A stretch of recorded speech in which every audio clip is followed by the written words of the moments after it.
Hi guys, and welcome back to PhoebexStudios. Let's dive right in with another time-lapse. This is a time-lapse of how I made the severed hand prop for Paul in the short film Jester. If you haven't had a chance to see it yet, definitely do. But I'm not going to waste time telling you all about it. This is my best friend Killian, who very kindly decided to model for making this prop.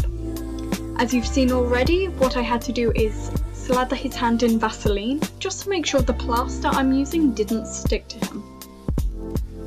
You can see we've made a mould out of cardboard, and all I'm doing right now is pouring the plaster of Paris over his hand. The prop had to be made in a thumbs up position, so it wasn't very comfortable for him to hold. But he stuck with me, and after a few hours of curing, we were able to peel his hand out of it. When the mould was all set, this is what it looked like, and you can see I'm filling the inside with some baby powder just to make sure nothing sticks, and what I'm doing now is essentially making a glove. This involves pouring liquid latex as much as I can over the inside, letting it dry with the help of a hairdryer, and just constantly layering and layering it up. This was not a quick part of the process, and it involved a lot of reusing the latex while it was still liquid. Pour it in, let it dry, do another layer. I think the total time of this elapsed to a little over 3 hours.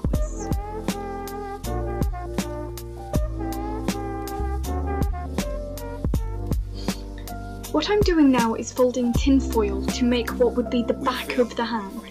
So when I pour latex in again this time, we'll have a solid, hollow cast, which will be our hand.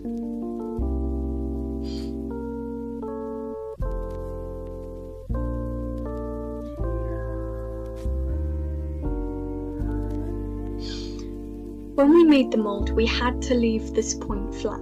Otherwise, we never would have been able to get Killian's hand out of it in one piece.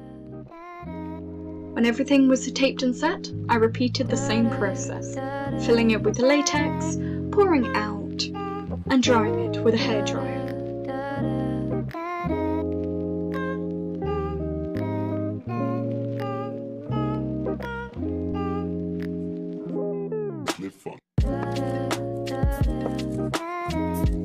When the project drew on a bit into the small hours of the morning, I would end up taping the hairdryer with the duct tape onto the mugs I was using, just to avoid my having to keep holding it and readjusting it. I'm very lazy.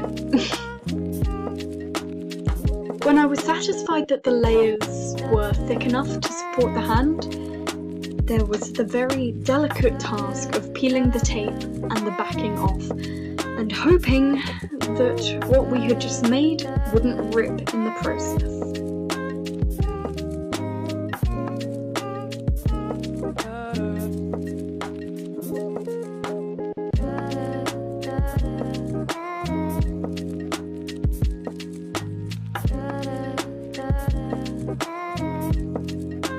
You can see that the latex is already starting to come away from where it's either set on the tin foil or hadn't dried completely. So after a few more layers and a little powdering to stop it sticking, we then had to cross our fingers and get it out of the plaster mould. This had to be done little bit by little bit to avoid it tearing completely. So with a steady hand, there was nothing else for it, just peeling it away and powdering it.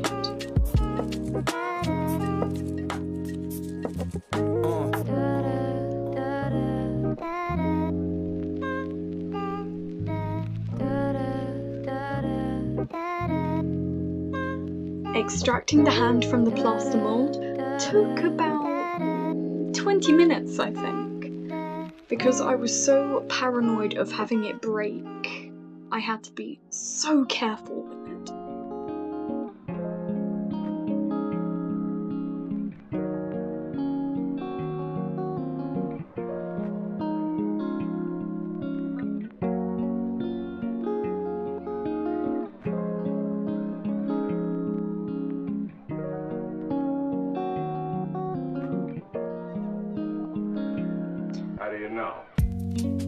When it was discovered that I couldn't get the hand out with the mould being as it was, there was nothing for it. The mould had to be cut and partially broken into pieces in order to get the hand out. I was really reticent to do this in case I needed the mould again to make another cast, but with the time as short as it was, there was nothing else for it.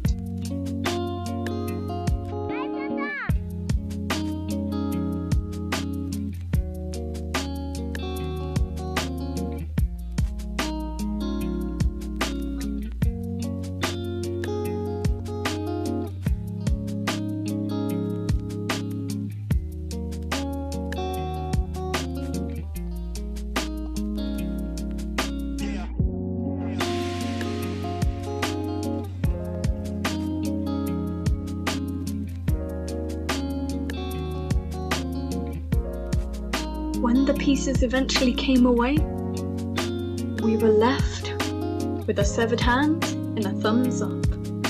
A few rough edges here and there, but on the whole, a success.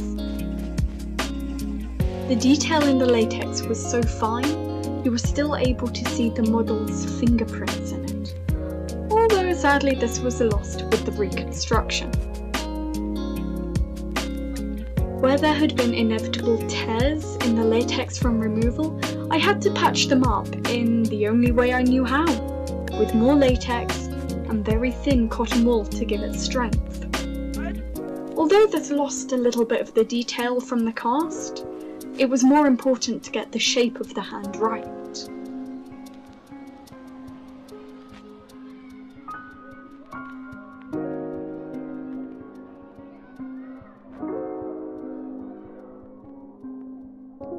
Much like all my other prosthetics, this became a case of latex, seal, cotton, and drying. A routine you tend to fall into with the amount of times you need to keep going back to it in projects like this. It was a wonder I didn't burn out the hairdryer, to be honest.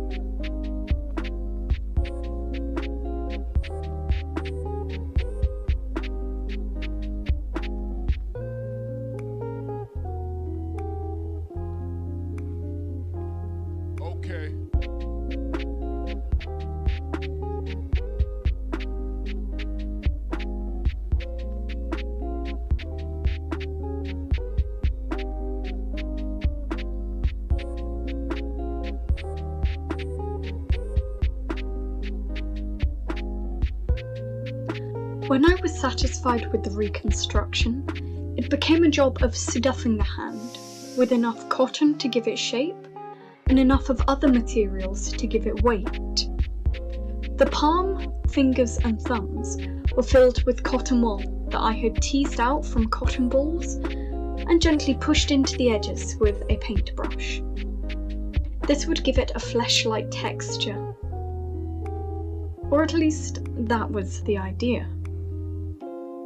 To give the hand enough weight to be convincing, I ended up taking long grain rice from a cooking jar and wrapping it in a freezer bag, taping it down to make sure it was small enough to fit in the hand without distorting the shape too much.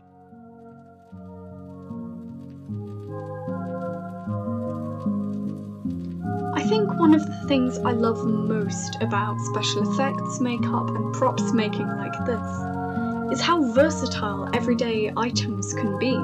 Cotton wool, tissue paper, rice, even plaster of Paris. And the final result is always amazing.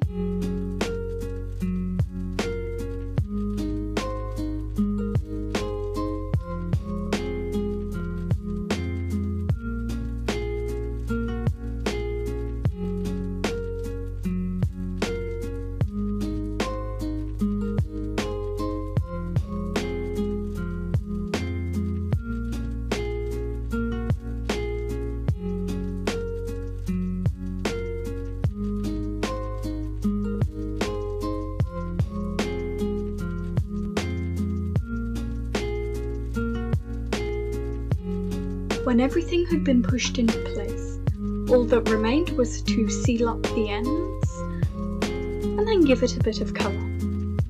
Where the hand had been torn off in the forearm was important to get right, so I didn't bother smoothing down the cotton wool. I wanted it to be jagged and have flesh and sinew and bits of bone, because arms are never torn off with medical precision.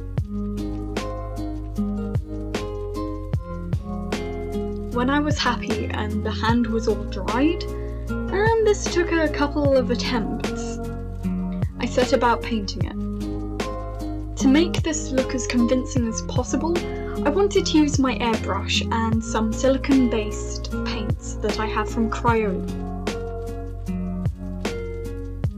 The airbrush is so much fun to use, and I love when I get the chance to share it with you. I used a mixture of 4 different colours when painting the airbrush. Painting the hand, rather. I painted everything in a base of white to set the tone. Over the top of that I applied a pale Caucasian skin colour to try and best match this prop to the model's complexion.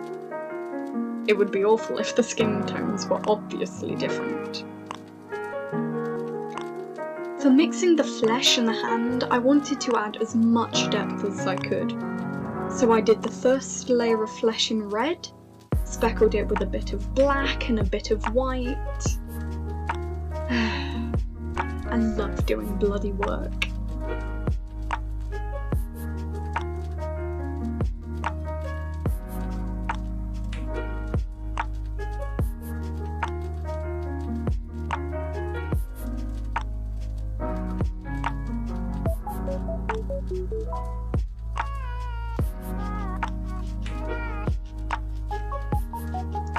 Because of the vapour and the particles that using an airbrush puts into the air, I had to improvise with no available extractor fans. I got around this by using the house vacuum cleaner and holding it very close to what I was painting. This proved to be surprisingly effective, and it stopped me inhaling half the paint, which I guess I'm grateful for. I do wish I had an extra pair of hands, though. No pun intended.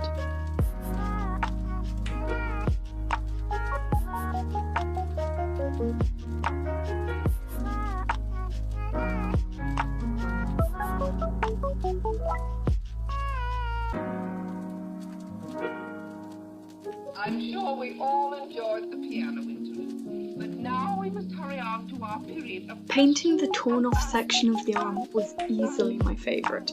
I loved getting to mix colours and not really having to worry if they came out blotchy or uneven. It just added to the effect and only looked better when there was fake blood involved. Here you can see just how I layer up the colours, not only for the exposed flesh, but for how it travelled up the arm as well, just to give it more depth.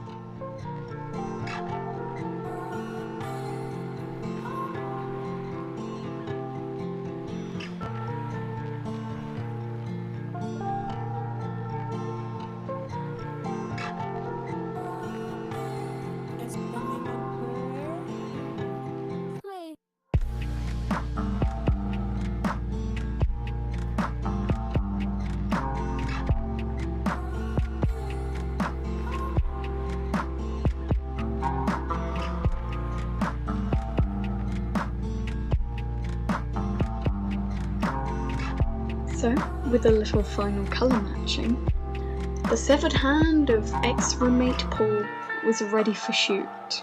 I think this has to be one of my most favourite props.